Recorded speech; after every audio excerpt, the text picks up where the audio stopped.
Assalamualaikum warahmatullahi wabarakatuh. Perkenalkan, nama saya Puncoro Sidik dengan NIM 315023000061, program studi Pendidikan Agama Islam Universitas Islam Sultan Agung Semarang. Di video kali ini saya ingin menjelaskan modul ajar yang sudah saya rancang dengan judul Tata Cara Wudhu. Nah, dengan judul ini mungkin dari teman-teman nih ada yang bertanya, kenapa harus wudhu? Kan wudhu sudah pada tahu kegiatan ibadah yang dilakukan setiap hari. Nah, banyak anak yang sering berwudhu tapi belum tentu kualitas wudhunya itu benar, belum tentu urutannya itu benar. Nah, disinilah justru tantangannya. Jadi banyak anak yang tadi sudah berwudhu tapi wudhunya belum benar.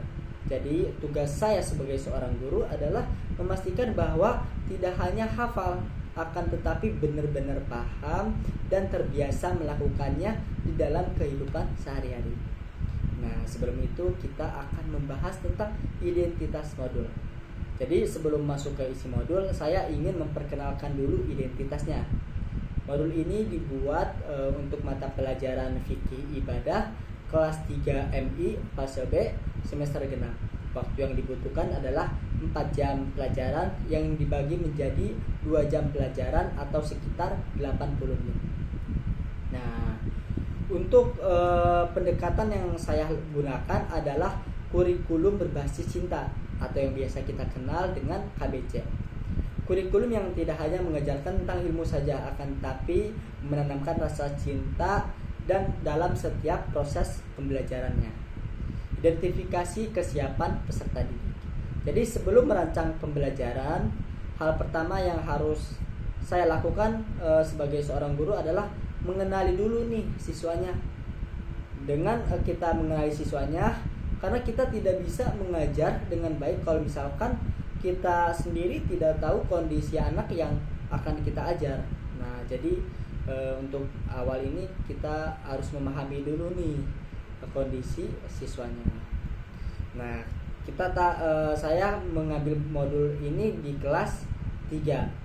Nah, rata-rata sudah pernah melihat orang berwudu, entah itu orang tuanya ketika di rumah atau gurunya ketika di sekolah. Tapi kebanyakan mereka ini belum tahu, belum tentu urutannya ini benar secara detail. Nah, jadi dari sini kita belajar bahwa anak usia 8-9 tahun ini punya 3 gaya belajar yang berbeda-beda. Nah, gaya belajar ini sangat variatif sekali ya. Ada yang lebih mudah paham kalau misalkan melihat gambar atau misalkan video. Nah, ini disebut dengan gaya belajar visual.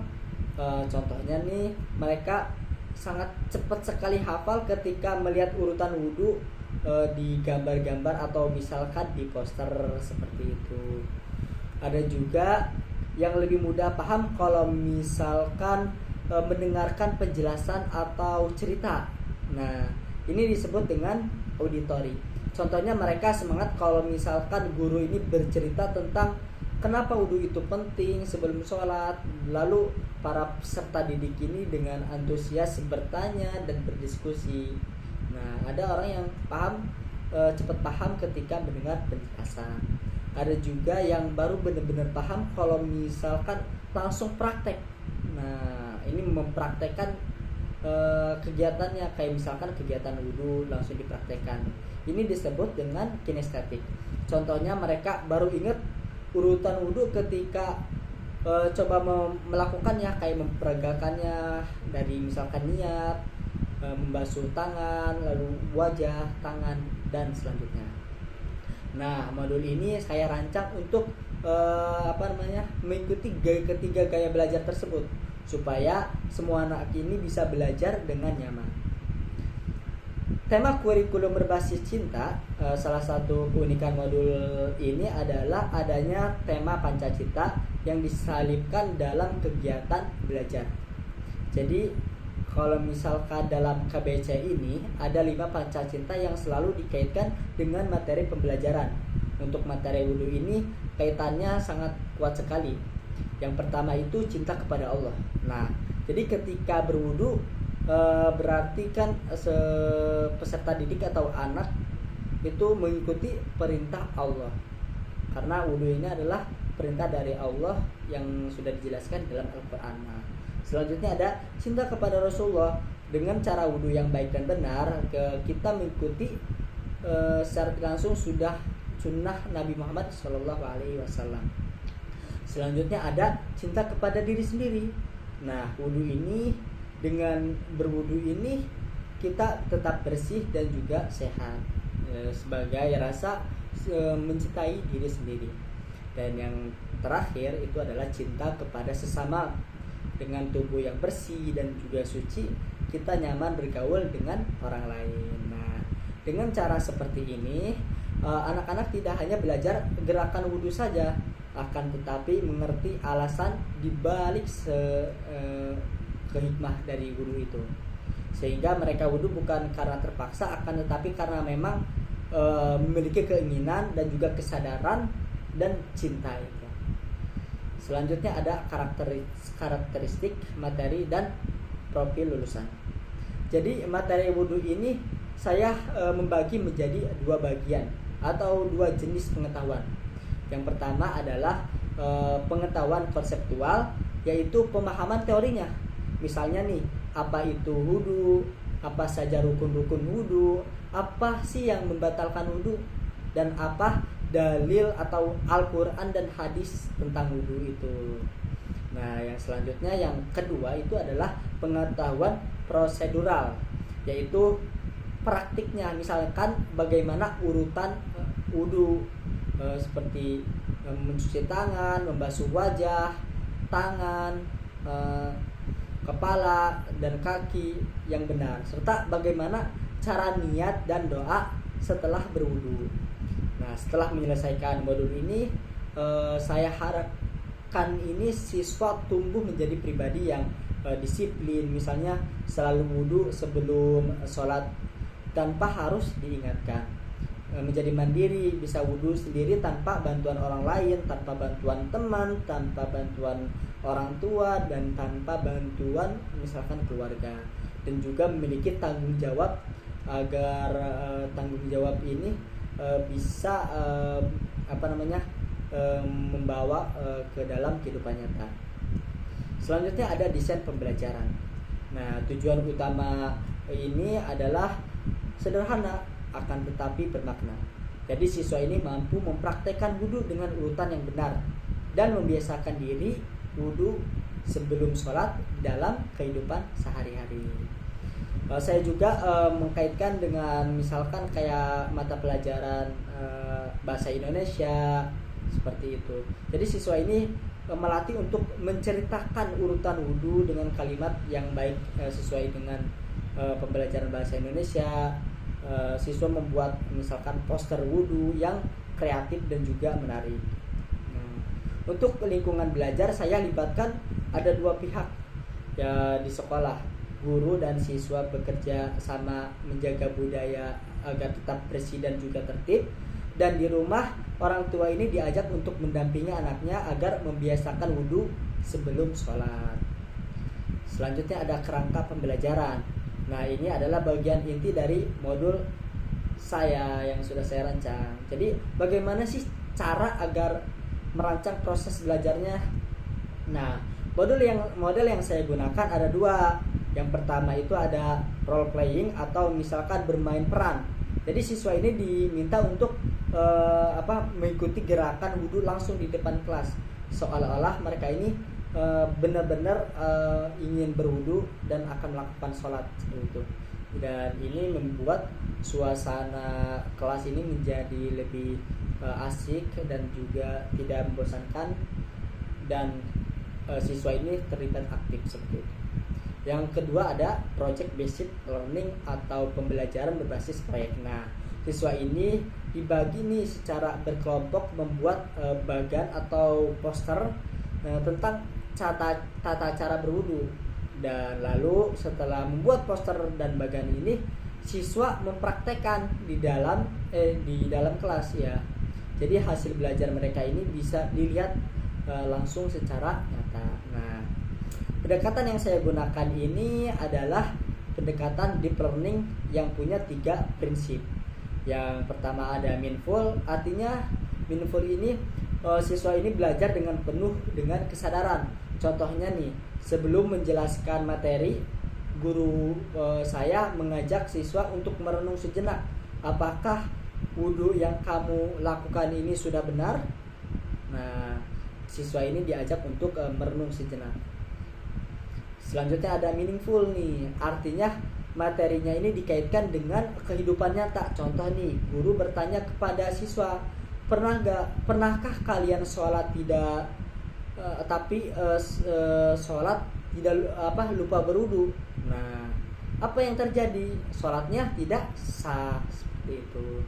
Ada juga joyful. Nah, joyful ini artinya belajar harus menyenangkan. Contohnya, siswa tidak hanya duduk mendengarkan, akan tetapi aktif bergerak, berdiskusi, dan tampil di depan kelas. Selain itu, saya juga menerapkan pembelajaran yang artinya ini secara belajar disesuaikan dengan kemampuan masing-masing siswa. Nih, contohnya nih, siswa yang sudah mahir berwudu nih bisa langsung mempraktikkan atau mempresentasikan, sementara yang belum bisa belajar sambil melihat temannya yang terlebih dahulu yang paham tentang wudu itu sendiri. Nah, selanjutnya langkah-langkah pembelajaran. Pada pertemuan pertama, langkah-langkahnya adalah mengenal dan mempraktekkan wudu.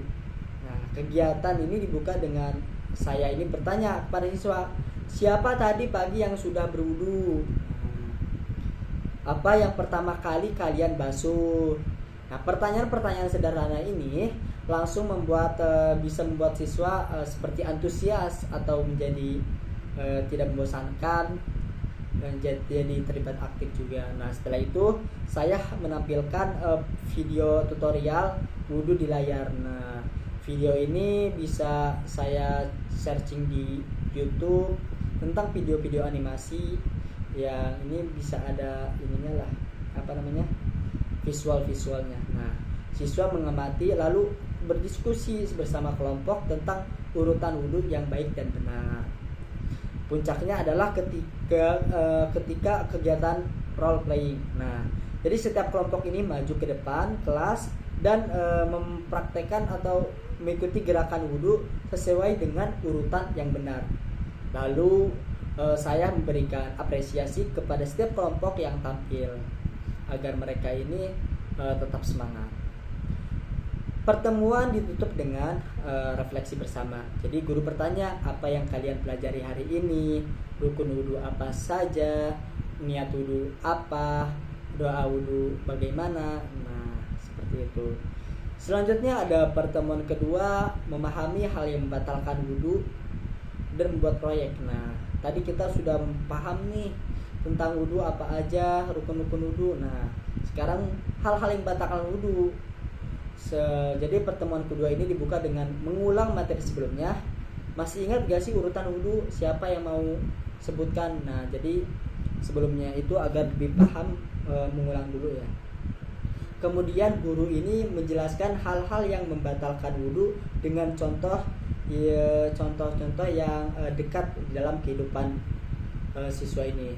Kalau kalian sudah berwudhu, tiba-tiba kentut sebelum sholat, apa yang harus dilakukan? Nah, siswa ini menjawab, yang harus dilakukan adalah berwudu. Nah, jadi seperti hal-hal yang seperti ini akan membuat suasana kelas ini menjadi lebih aktif. Gitu. Oke, lalu siswa membuat bagan atau misalkan poster.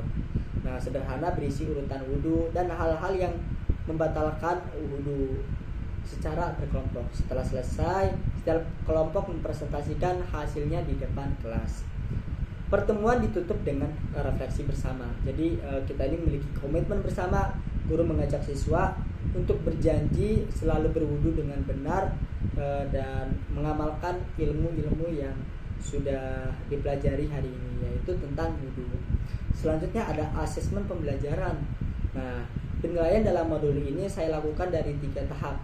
Yang pertama ada asesmen diagnostik, dilakukan di awal pembelajaran untuk mengukur sejauh mana sih pengetahuan awal siswa.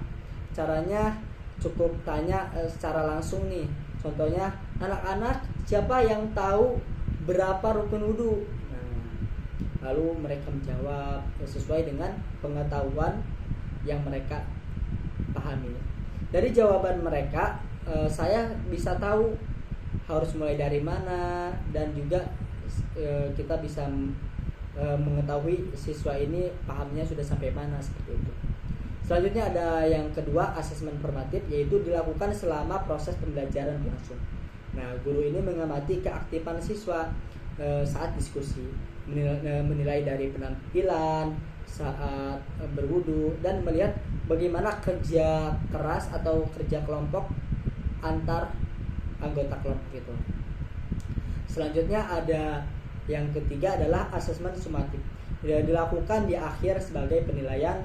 Ada 3 bentuknya ya, yang penilaian poster yang mereka buat, penilaian praktek wudu secara individu, dan tes tertulis berupa bisa kayak soal pilihan ganda dan uraian singkat. Jadi penilaiannya benar-benar menyeluruh, pengetahuan, keterampilan, dan sikap semuanya dinilai. Oke. Alhamdulillah sudah sampai ya di penutup. Itulah pemaparan modul ajar yang saya rancang ini tentang tata cara berwudu. Dari modul ini saya belajar bahwa merancang pembelajaran ini bukan hanya soal menyiapkan materi saja, akan tetapi soal bagaimana kita benar-benar bisa memahami siswa, menyentuh hati, dan juga membuat mereka mencintai ilmu yang kita ajarkan. Semoga dengan modul ini dapat bermanfaat bagi kita semua, menjadi bekal saya ketika saya menjadi seorang guru. Saya mengucapkan mohon maaf apabila ada kekurangan atau kesalahan. Saya ucapkan terima kasih kepada teman-teman yang sudah menyaksikan video ini sampai akhir. Wabillahi taufiq wal hidayah. Wassalamualaikum warahmatullahi wabarakatuh.